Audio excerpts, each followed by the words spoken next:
Olá pessoal, meu nome é Armando Bagagi, sou engenheiro agrônomo, sou formado aqui na Universidade Estadual da Bahia, sou mestre em irrigação e drenagem e atualmente também projetista e coordenador da empresa Central de Adubos.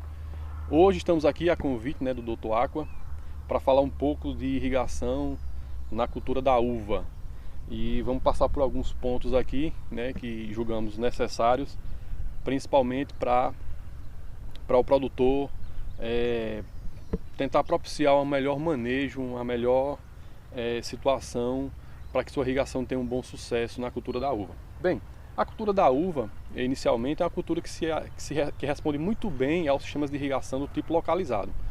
Então, a gente teve um grande avanço da irrigação dentro da cultura da uva, porque lá no passado se fazia ainda uma irrigação mais comum, mais tradicional, uma irrigação tipo aspersão, e isso caminhou para uma irrigação do tipo localizada, e a cultura respondeu muito bem a esse avanço. Então, quando a gente fala em irrigação localizada, a gente vai ter aí basicamente os sistemas por linha de gotejador ou até mesmo os microdifusores. Então, o que é que vai definir qual método a gente deve impor à cultura da uva? São alguns critérios básicos, são alguns estudos que a gente deve fazer anteriormente à implantação do pomar, para definir qual a melhor estratégia adotar e qual método seguir. O gotejamento, tanto superficial como o gotejamento subterrâneo, que hoje também já é uma realidade, ele tem uma resposta ainda um pouco melhor em relação principalmente à fertirrigação. Então, os gotejadores têm várias classificações, a gente tem diversas vazões no mercado, a gente tem diversos espaçamentos. E o que é melhor? A resposta ela tem que se dar em função de parâmetros técnicos, em relação ao tipo de solo, qual é a predominância dos espaçamentos que vai se fazer, qual é o tempo disponível de irrigação que se tem por dia na propriedade. Então a gente tem que elencar várias situações. É muito comum aqui na nossa região do Vale do São Francisco a gente obter espaçamentos de cultivo de linha de gotejador a cada 50, 40 centímetros, ali no máximo 60 centímetros. E para que a gente defina isso, a gente tem que basicamente fazer ou uma determinação direta de teste de bulbo em campo, ou usar ferramentas da literatura que trazem tabelas, que são alguns estudos aí já publicados, trazendo aí essa variação de espaçamento em relação à capacidade de solo. Tocando no assunto solo, é importante que a gente fale isso também aqui na cultura da uva, porque o solo para irrigação ele funciona como reservatório. E cada qual tem a sua capacidade. Então vai ter reservatório, vai ter uma capacidade um pouco maior, outro um pouco menor.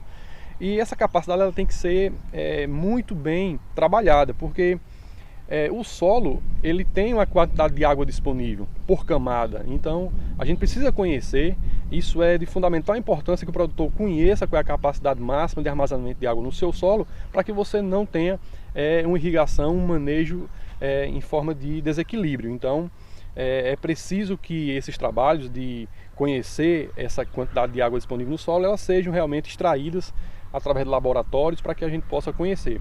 Aqui também a gente tem uma variação muito grande de solos, A gente tem aqui na nossa região, a gente tem classificação de solo como neossolo quartzarênico, argissolo vermelho-amarelo, o próprio luvissolo. Ou seja, esses solos eles apresentam, principalmente na camada superficial, ali uma textura mais arenosa, e um pH ali neutro, às vezes um pouco mais ácido. Então é de fundamental importância a gente conhecer esse solo, porque isso vai definir também o tamanho de bulbo, e a capacidade de água que vai se armazenar na sua irrigação. Há também, inclusive, solos classificado como vertissolo, que são solos que têm uma alta atividade de expansão de argila, são solos que têm uma textura muito argilosa, pH alcalino, e aí é preciso fazer um trabalho onde a irrigação possa não ter aí trazer um problema de encharcamento de solo ou até mesmo uma falta de capacidade de campo por um período longo de irrigação. Então essa questão do solo seria base da irrigação para poder trabalhar na cultura da uva. Falando um pouco de demanda hídrica da cultura, a uva ela tem hoje aqui no Vale do São Francisco, os valores que a gente tem por ciclo, né, por ano aliás, são valores que podem girar de 1.000 a 1.200 milímetros de água por ano, tá? Então, como é que a gente pode determinar isso diretamente? Através da evapotranspiração da cultura, ou seja, a evaporação de solo, né, do ambiente, e a transpiração da cultura. Então, com isso a gente consegue determinar qual seria a demanda hídrica da cultura. Sabemos que a planta ela vai ter ali algumas fases fenológicas. É importante destacar que na cultura da uva, na fase inicial, a gente tem um KC menor. Então, aqui para o Vale do São Francisco, a gente está falando de KC em média de 0,6, né? Isso para a espécie da uva, sem detalhar as variedades. A gente tem aí no mercado novas variedades que ainda precisam ser validados alguns estudos em relação ao coeficiente de cultivo. Mas já sabemos que no geral a gente tem para a fase inicial, ao qual encontra aqui essa cultivar, a gente tem aqui KC que gira na casa de 0,5, 0,6. Como é que a gente vai então, como é que o produtor pode saber qual é o volume que ele tem que aplicar de irrigação? É fazendo a correção. Então quando a gente sabe o KC, a gente pega a evapotranspiração do dia anterior e aplica isso em função do tempo de válvula que tem no sistema de irrigação. Então esse sistema de irrigação, essa linha de gotejador, quantos milímetros por hora está aplicando por planta, né? Por planta, não é por talhão, é por planta. Então a gente faz essa correção e define qual seria o volume ideal para manejar essa irrigação. Então é importante a gente conhecer essas fases, né? Em relação à fase fenológica, a gente tem ali a fase de florescimento a chumbinho. Tem que ter muito cuidado com o excesso de água nessa fase, por conta que um excesso nessa fase você pode provocar um abortamento de flores e aí você vai ter problema de pegamento de baga. Existe a primeira fase de baga, talvez a fase de maior demanda hídrica da cultura da uva, né? Formação de baga. Depois vai ter uma fase de pré-formação entre as bagas, depois volta a segunda fase de formação de baga. Então são pontos chaves onde a cultura da uva vai demandar um pouco mais de água.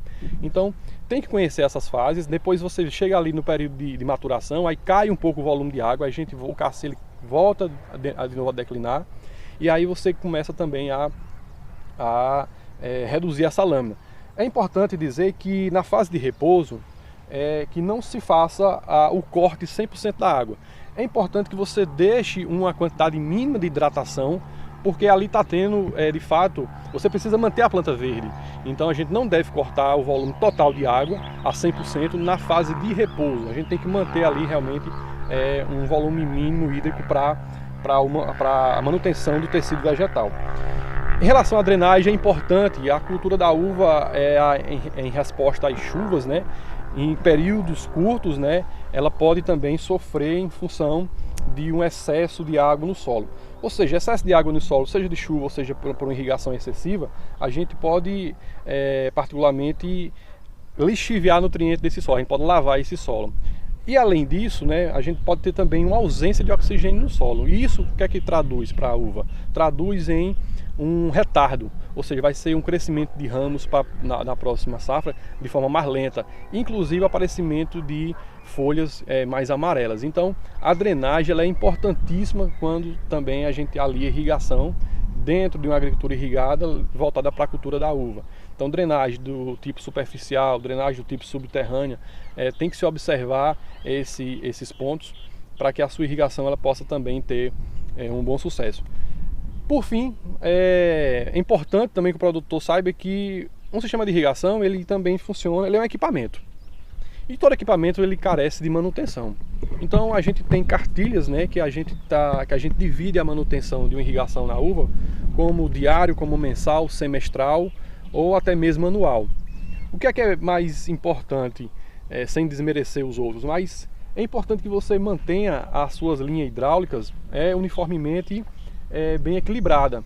Então a linha de gotejador ela tem aí uma indicação que ela tem que ser aberta o final da linha a cada 2 meses, para que você possa estar ali mantendo essa linha uniforme em relação à obstrução, ao entupimento, à própria incrustação de sais. A linha hidráulica também da tubulação, ela também deve estar sendo ali entre 2 a 3 meses sendo feita a abertura do final do ramal para limpeza. Então são recomendações básicas de manutenção. E aí tem outras recomendações, recomendação do sistema de automação, de filtragem, que aí você vai ter manutenções diárias, né, em relação à filtragem, que tem que estar todo dia sendo feito retrolavagem, seja de forma automática ou manual. E também manter o equilíbrio hidráulico do sistema. É muito comum, dentro de qualquer bloco de irrigação, você não ter uma uniformidade entre o primeiro gotejador, né, e o último gotejador. A gente só pode admitir que dentro de um bloco de irrigação, entre o primeiro e o último gotejador, a gente só tenha no máximo 10% de diferença de vazão. Então a gente não pode admitir que saia desse número, porque saindo desse número a gente vai ter o quê? A gente vai ter uma falta de uniformidade, ou seja, plantas no início vão receber mais águas e plantas no final vão receber menos água. Então você não tem a uniformidade da irrigação quando você não satisfaz esse critério. Então gostaria de agradecer aqui o convite do Dr. Aqua e também colocar, ficamos à disposição, né? Eu, em nome da Central de Adubos, em nome da parceria com a Aqua, estamos à disposição para tratar qualquer assunto pertinente à irrigação na cultura da uva.